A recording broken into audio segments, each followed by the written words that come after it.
Ignore the noise around the U.S.-Iran war, as it is a long-term positive. That, according to Steve Eisman, that is what he is telling his investors. Again, to ignore the U.S.-Iran war, because it will be a long-term positive for the country, frankly, for the world.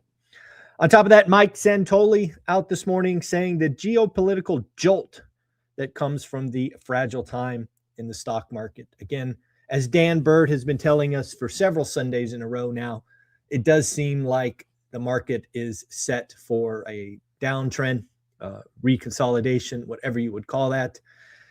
It is interesting to see what the market is actually doing this morning.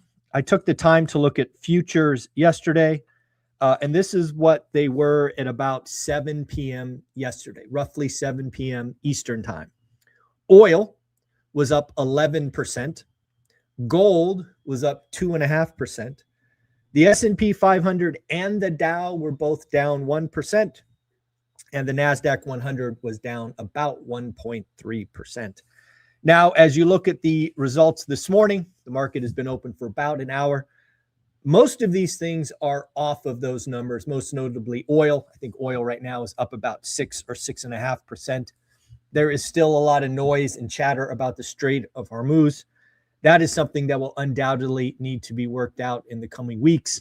But yes, it does seem like the sell the news, morning bloodbath, whatever you want to call it, because has already kind of run its course. Dan Bird and I talked about that yesterday in our video, that the morning would certainly be red, but there was actually a pretty good chance by the afternoon the selling pressure would be over and the buy the dippers would be back. Something else we discovered with Dan Bird yesterday is that Wall Street has been selling out of the tech names and moving into a different part of the market. Again, you could watch the video. He went back and did a daily, weekly, monthly, quarterly, and ultimately 6 months to highlight to us that Wall Street is really already out of the big tech names, and they are in different parts of the sector. Some people call this sector rotation. Some of these call selling the high flyers, booking profits, whatever you want. But it was very interesting for Dan to show us just how soon Wall Street was moving. Let's congratulate some folks for joining Skool. I want to thank Brad, Andrea, and Angie. Again, love to see more and more ladies join our awesome ORaaT community. We obviously have Ladies of ORaaT and many more sessions led by women. Again, as a male creator, I typically attract that. But again, the ORaaT message is come one, come all. And I love to see more and more ladies join. Jamie Dimon talking about AI and JP Morgan. AI is causing a huge, his word, not mine, huge workforce redeployment where folks who are displaced from AI find other jobs. I think this is, frankly, a cute message. It is one that, frankly, I would deliver as an executive as well. But in reality, if we look into the future, we look into maybe a softer time in the economy, those redeployments will become layoffs. There is no questions. It was interesting to see Jamie Dimon highlight the value of AI. I think there is a fair amount of concern that all the investment in AI is not paying off. These were from a JP Morgan, specifically Jamie Dimon report. Number of accounts each operations employee can handle is up 6%. So again, if they used to handle 100, now they can handle 106. So again, more accounts, less people. They've reduced the cost to deal with fraud by 11%. That actually makes a lot of sense to me. When you look at fraud in banking and credit cards, it's really all flavors of the same thing. It is probably something very easy to model because when the fraudsters find a hole, they kind of lean in and replicate it. So AI certainly makes sense identifying, highlighting potential fraud. So it makes complete sense to me that Jamie Dimon is already recognizing 11% savings. And here is one that I expect to get even higher. According to Jamie Dimon, their software engineers are already 10% more efficient. When I think about AI in the world of engineering, product management, go-to-market strategy, something I lived for, 15 years, something I helped drive to $100 million 3 different times, I could not imagine how fun and stressful. Let's be clear. It would be really stressful, but I think it would be so much fun to try to take an idea from 0 to 100 million with AI as a tool or backbone. To me, it just feels like we could deliver more solutions faster. What used to take 90 days could now take 15. We could get 4 release cycles instead of 1. It would be so much fun and stressful to try to do that again. It's just something I thought about reading this Jamie Dimon article. I do want to thank you. A lot of you took the time to go to the ORaaT event, and even better, you took the time to do a survey. I think we got about 35 or so response backs. Thank you for that. And it just makes me think, first and foremost, I appreciate all of you taking 10 minutes of your time to give both positive and negative feedback. But when I look at the list collectively, we simply can't accomplish everything in a 2-day event. However, we don't have to. You and I have this amazing Skool platform. We have a calendar, we have forums, we have accountability groups, we have education. So one of the things that I am thinking about doing and already actively working on is having what I thought might be quarterly, but it's probably going to be monthly sessions inside Skool where we tackle big challenges. For example, from the survey, some of you wanted to see Lumberjack Landlord do a operations 101 session. This might be a 2.5 hour session with Matt, the Lumberjack Landlord. I bet that is something he would say yes if I asked him, and we would do it in Skool and we would record it. Some of you asked for Dion to do a hands-on binder strategy. I know with certainty that Dion would be game to do that inside Skool, leaving the artifacts and PDFs for all of you to consume. You talked about out-of-state investing. Now, out-of-state investing may make the agenda for year number 4, but heck, why wait? Why don't we take the out-of-state investing accountability call that is on Fridays with Lindsay and Vincent, I believe, and why don't we just do a 2-hour deep dive, talk about what's working out of state right now.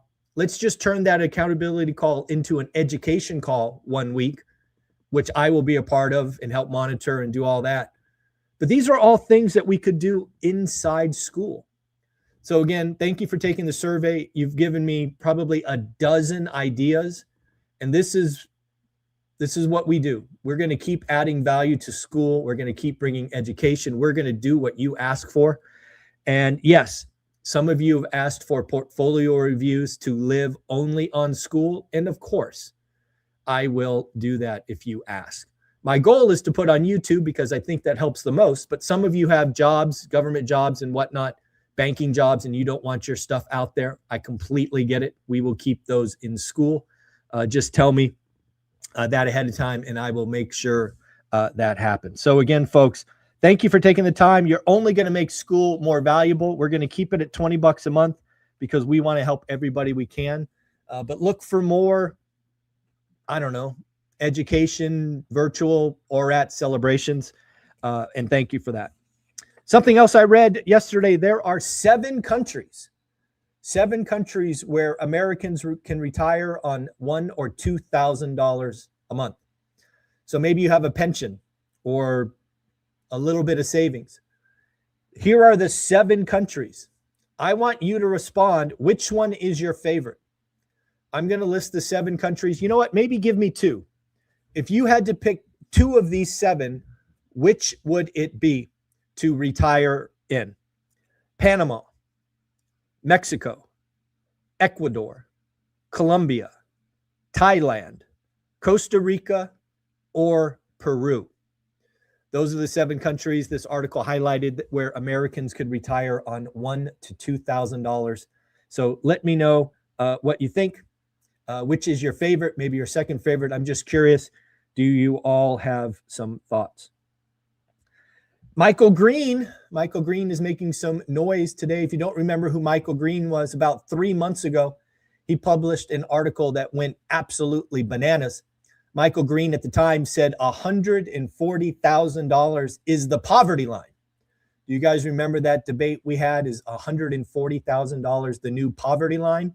Well, that was Michael Green. Well, he is back at it again. Michael Green, portfolio manager at Simplify Asset Management, says a 1929 stock crash is coming. And Michael Green is blaming passive investing. Apparently, passive investment funds are up 400% since 2012. And now the dollars inside passive funds are greater than active funds. So again, Michael Green is painting a picture where the dominoes fall and those passive investors, frankly, get wiped out.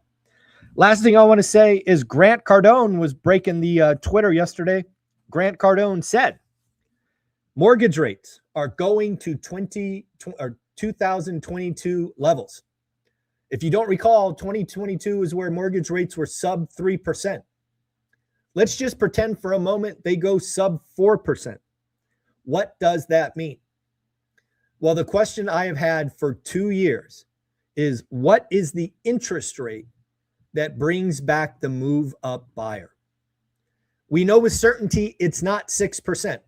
We have been here a couple of times. Is it 5.5%?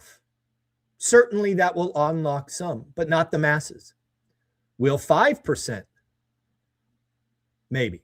4.5%? Getting pretty close, I think. And finally, 4%. I think anything 4% or below causes an avalanche of move up buyers. Now, you know what the real funny thing is? And I believe this, and I actually said this to Melody Wright 2 years ago. I said, Melody Wright, if you want to see housing prices crash, give me a mortgage rate sub 4%. Why would that crash? Well, we would unlock the low end. For a brief time, probably 6 months, maybe 9 months, we would disproportionately unlock the low end. One of the reasons that the median home price is higher is because of product mix. We have removed, 20 or 25% of the low end, which distorts the median home price. So again, if you want to see a home price crash, at least mathematically, right? Median, right? If you want to see the median home price fall, you need to hope for lower and much lower interest rates, probably something with a 3 handle. I really believe that. I think a 3 handle on mortgage rates could cause home prices to fall 5%. Because again, you disrupt normal operations and you flood the low end. Now, again, it won't be lasting. It won't have great duration, but you could have 1 or 2 quarters where the median home price looks funny on a chart. It like is up, down, and then comes back. Now, again, that's, we'll see what happens. I am not in the camp of Grant Cardone. I can't see mortgage rates going below 4%, but hey, I like people taking shots as long as they hold themselves accountable and say, hey, I was wrong. Let's see what happens. All right, folks, have an amazing day. Don't forget to join Skool. We are going to do more and more things because you want them, and I think they are awesome ideas. I'm going to ask the Lumberjack to do a 101. I'll ask Dion to do a binder strategy. We'll do something out-of-state investing and much, much more. Apartments. There was talk about apartments and multifamily. We'll talk about Anna Kelly, Greg Dickerson. Lots of you have given us great ideas, and unfortunately, some of the folks can't travel, like Anna Kelly. Many of you said they'd love to see Anna Kelly, and unfortunately, for the next 4 or 5 years, her priority are her children, which I completely respect. But I'm sure she would give us a couple hours on a Saturday or a Sunday to show some love to our community. So more and more stuff coming. I hope you have an amazing day. Don't forget to check out Steadily. They are Landlord Insurance and the sponsor of the Daily Financial News. Link in the description. They have personally saved Olivia and I over $20,000. Insurance is bananas these days. Please don't be lazy. Being lazy cost me almost 200 grand, which I documented in a video earlier. So again, don't be lazy. Get a second quote. Worst case, you know you have good coverage now. Thanks, folks. Take care. Later.